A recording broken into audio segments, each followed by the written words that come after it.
What's going on, everybody? Welcome back to another video, and today we're going to be debuting Optimus Live, which is a new series that I'm going to be doing here on the channel, in which instead of covering the internet-based topics that I generally do, where it's just things that we see around on the internet, on Twitch, on YouTube, Twitter, things like that, I'll actually be talking about real-world events and global news, things that's going on outside of the internet in order to kind of, I guess, split things up a little bit more, since I do generally also talk about some real-world events depending on what it is. This isn't going to be content that's going to be replacing videos here on the channel in any way, and I honestly intend on doing this about 5 days a week, probably the weekdays at 6 p.m. Eastern every day. So if you did enjoy this, make sure to leave a like, subscribe if you're brand new around here, and anyway, let's go ahead and jump on into it. The J.Crew group, which operates the J.Crew and Madewell brands, has become the first national United States retailer to file for bankruptcy protection since the coronavirus pandemic forced plenty of store closures around the country. On Monday, the company announced that it had began to file Chapter 11 proceedings in federal bankruptcy court in the Eastern District of Virginia. The company also said it had reached a deal with its lenders to convert about $1.65 billion of debt into equity. As of right now, the group actually does expect to stay in business and to emerge from bankruptcy as a profitable company. Madewell is actually a denim brand that had been slated for an initial public offering on the stock market, and they've announced that it will remain part of the business. As stores have been closed by quarantines and all these stay-at-home orders and essentially just people not going to the store like they were before the outbreak and the pandemic started, loads of local businesses around the country have been closing their doors. You might even know of a local business that is actually closing down due to not being able to stay profitable throughout the pandemic. But once again, this marks the first time that a major US brand has actually filed for bankruptcy protection since this whole thing really began. J.Crew got its start as a catalog-only retailer in 1983 before opening in New York City for the first store in 1989. The company was purchased by private equity firms TPG Capital and Leonard Green & Partners in a $3 billion deal that closed in 2011. Ever since this deal closed, the brand had been exploding in popularity, nearly doubling their number of stores. But in that time, they also accumulated a lot of debt. As a matter of fact, it had over $50 million of long-term debt on the books in 2010, but in February 1st of this year, it had $1.7 billion bogging the company down. The brand said, quote, "As we look to reopen our stores as quickly and safely as possible, this comprehensive financial restructuring should enable our business and brands to thrive for years to come." This news all follows the news that came out in just around mid-April that says that U.S. retail sales across the country plunged 8.7% in March, which was the worst monthly decline on record since they actually even started marking this information in 1992. And also coming out, the Trump administration projects that the number of coronavirus deaths will increase to about 3,000 deaths each day by early June 2020. A report from several agencies from the U.S. Departments of Homeland Security and with Health and Human Services forecasts that the United States will see about 200,000 new COVID-19 cases each day by the end of this month. White House spokesperson Judd Deere said that, quote, "This is not a White House document, nor has it been presented to the coronavirus task force or gone through interagency vetting. However, the release itself actually shows that the projections are definitely something to pay attention to." Also said is, quote, "The president's phased guidelines to open up America again are a scientific-driven approach that the top health and infectious disease experts in the federal government agreed with. The health of the American people remains President Trump's top priority, and that will continue as we monitor the efforts by states to ease restrictions." As of me recording this, over 67,000 people have died from COVID-19 in the United States, and more than 1.1 million cases of the disease have been confirmed, and of course the numbers continue to rise. And according to this report, they could continue to rise at an even more staggering level. And in more positive news, NASA will be returning humans to space from American soil for the first time since 2011. Astronauts Bob Behnken and Doug Hurley will lead the historic mission set to take place later in May of 2020. The launch will put both former Space Shuttle crew members into space from Kennedy Space Center in Brevard County, Florida. The launch is a SpaceX Demo 2 test flight intended to test commercial crews in space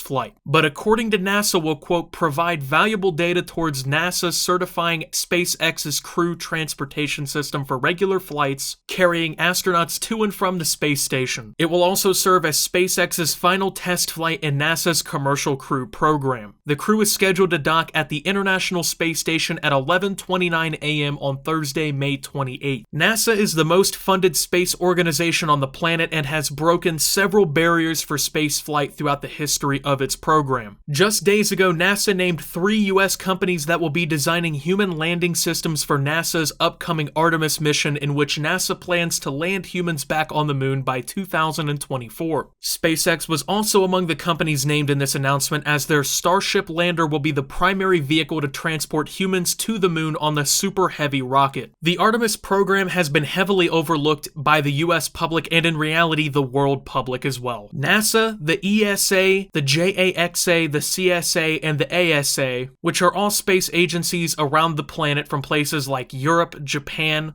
Canada, and Australia, will be landing the first woman and the next man on the moon, specifically at the lunar South Pole region of the moon by 2024. NASA has even said that Artemis is the next step towards a long-term goal of establishing a sustainable presence on the moon, laying the foundation for private companies to build a lunar economy, and eventually it will also be used as a footstep to send humans to Mars. In December of 2017, President Trump signed Space Policy Directive 1, which authorized the lunar campaign. The Space Launch System will serve as the primary launch vehicle for Orion, while commercial launch vehicles are planned for use to launch various other elements of the campaign, kinda like what we're seeing here. NASA requested $1.6 billion in additional funding for Artemis for fiscal year 2020, while the Senate Appropriations Committee requested from NASA a 5-year budget profile, which is needed for evaluation and approval by Congress. This program quite literally is not only American history, but will eventually turn into global history, as it'll mark the first time in decades that humans have stepped foot on the moon. The last time humans even traveled beyond low Earth orbit was Apollo 17 back in 1972, which was the final moon landing mission of NASA's Apollo program. It will have been well over 50 years by time this program is scheduled to have people on the moon, of time in which people had not been walking on the moon. And for the last topic of the day, the Kent State Massacre, it's been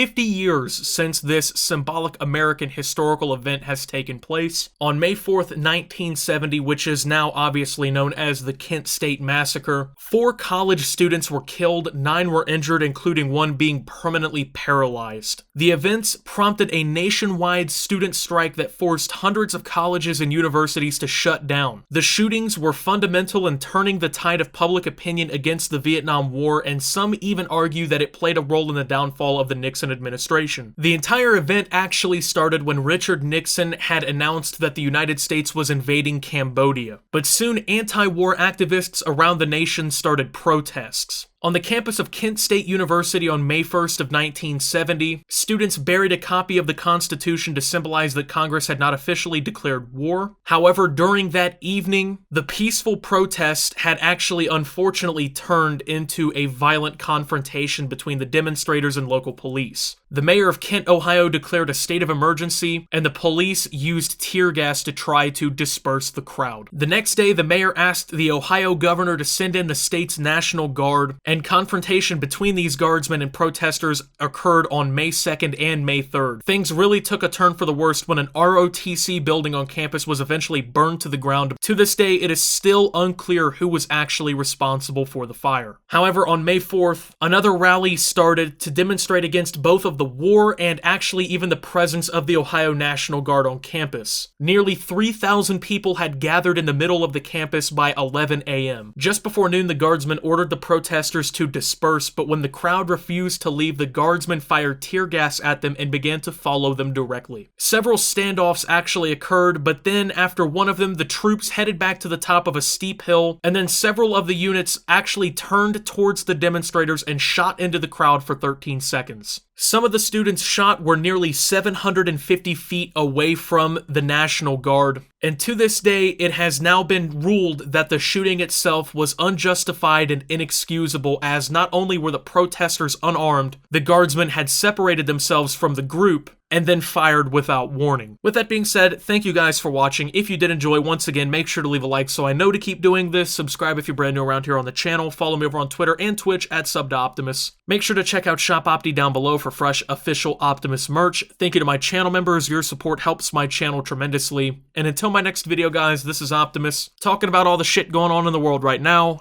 and signing out.